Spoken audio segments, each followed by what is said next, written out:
Greetings, my name is Timothy Lampley and I am your communication colleague for the Spring 2020 Risk Communications course. I have to say, just as a quick side note, that it has been a pleasure and a privilege to be on this academic journey with you thus far in this course. I apologize, I was going to actually do a silent presentation. And although nonverbal communication is a means and method of conveying information to an intended audience, I just thought, wait a second, this is a communications course. I need to say something. So I'm going to go ahead and offer some verbal commentary along with the presentation. So by way of quick preview, the topic of this presentation is the theory of planned behavior, an analysis and explication by yours truly, Timothy Samuel Lampley. And we are going to be covering three major topics. So first, from a high-level view, we're going to have a quick discussion about theoretical models. From there, we're going to drill down a bit deeper into cognitive theories. And then, as required by the assignment, we're going to talk about an application of the theory of planned behavior in practice and offer an example. So let's go ahead and get started.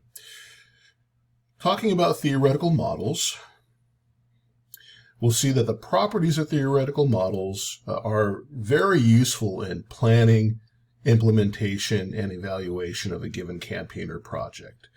Theoretical models very often are borrowed from other disciplines such as social psychology and health communication.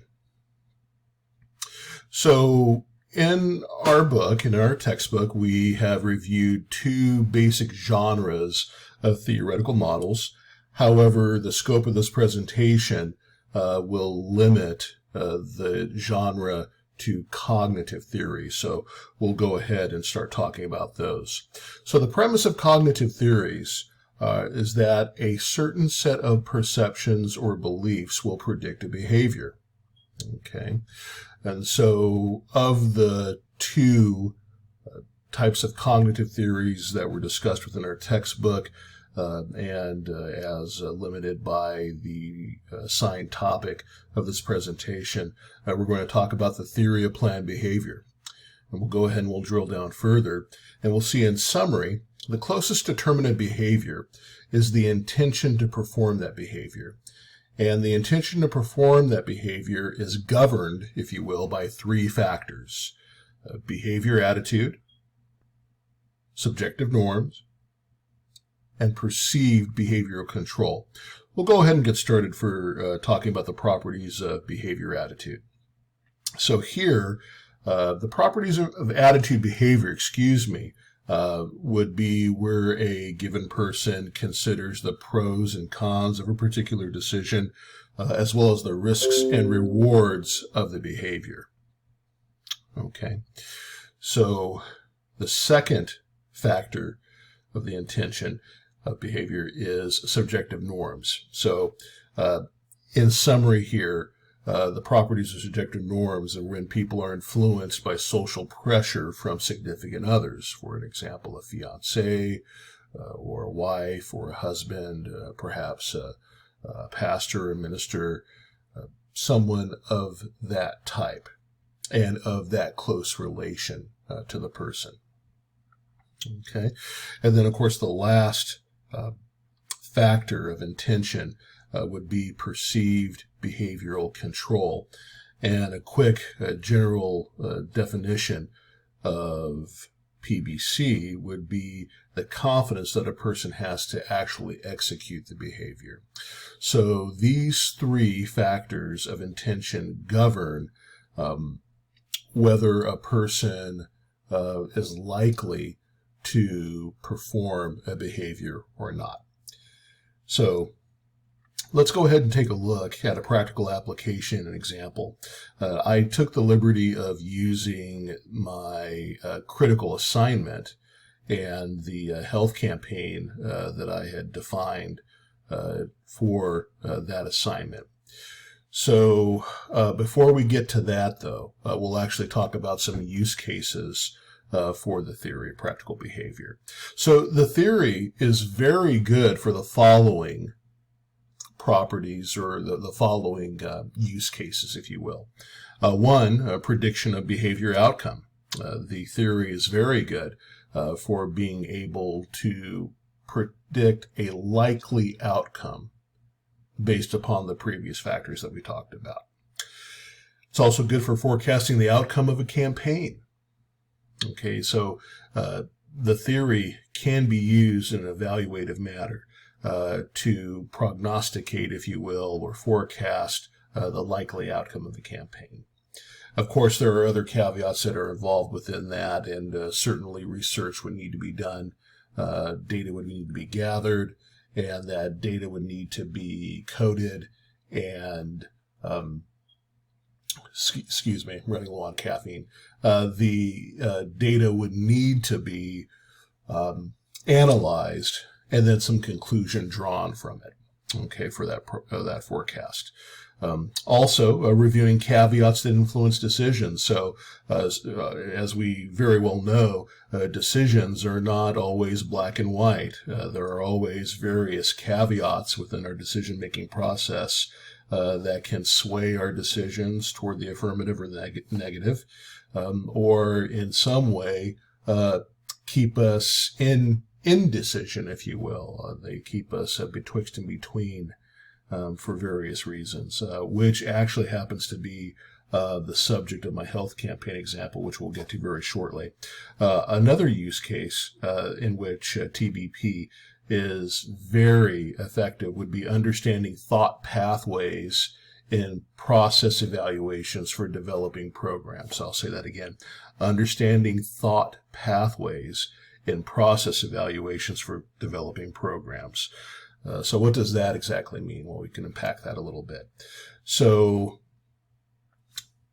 process evaluations, of course, have to do with figuring out the journey, as our textbook states, actually the pathway of objectives in a campaign that would need to be achieved. Step 1, step 2, step 3, and so on. So TPB is very good in taking a high-level view of the thought pathway as a person moves through those processes and figuring out which processes or steps as you're defining that campaign would be the most efficacious in causing that change to occur based upon the information that you're conveying to your intended audience. I hope that's helpful. Okay, so let's go ahead and take a look at the health campaign example in specific. So from here, we have the Rise Up T-Do. I always have a difficulty in saying it, even though I thought it up.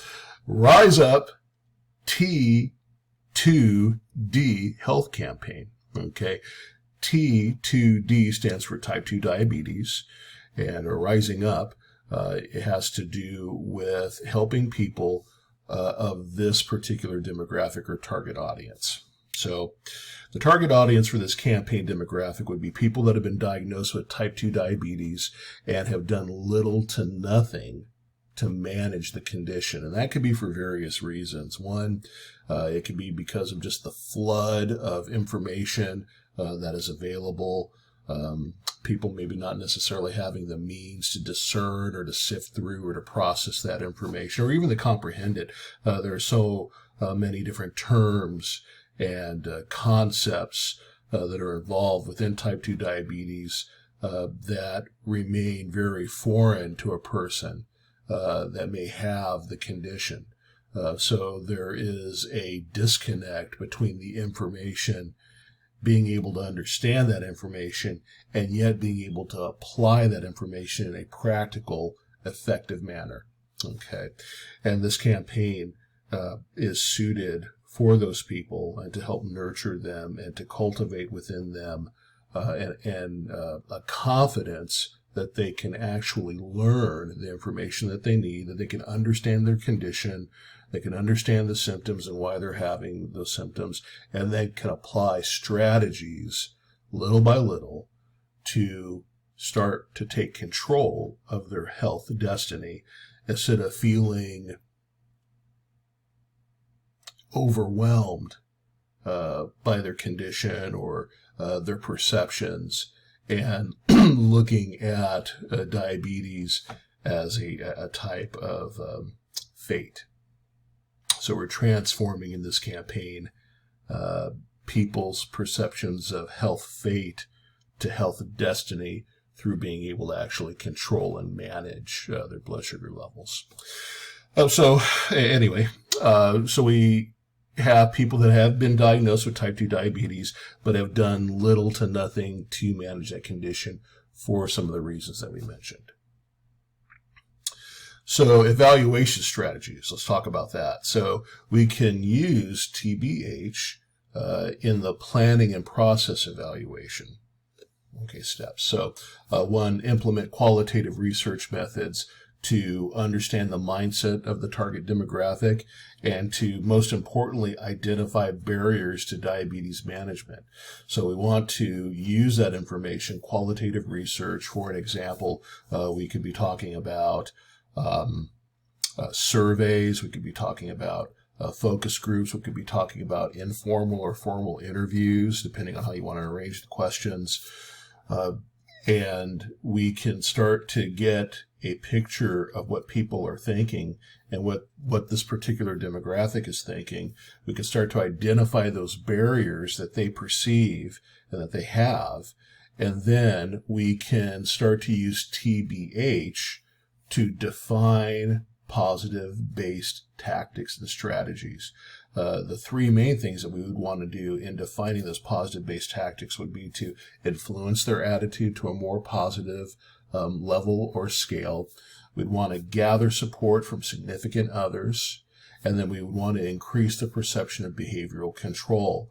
Once people have an understanding of what's going on in their bodies, and once they understand why those things are happening, and then we provide them a pathway of small but accruable victories or successes or accomplishments, then people start to build in confidence that, hey, I can actually do something about my health. I can actually, instead of feeling out of control and going into despair and doing nothing, they can say, hey, I actually can do something about my health.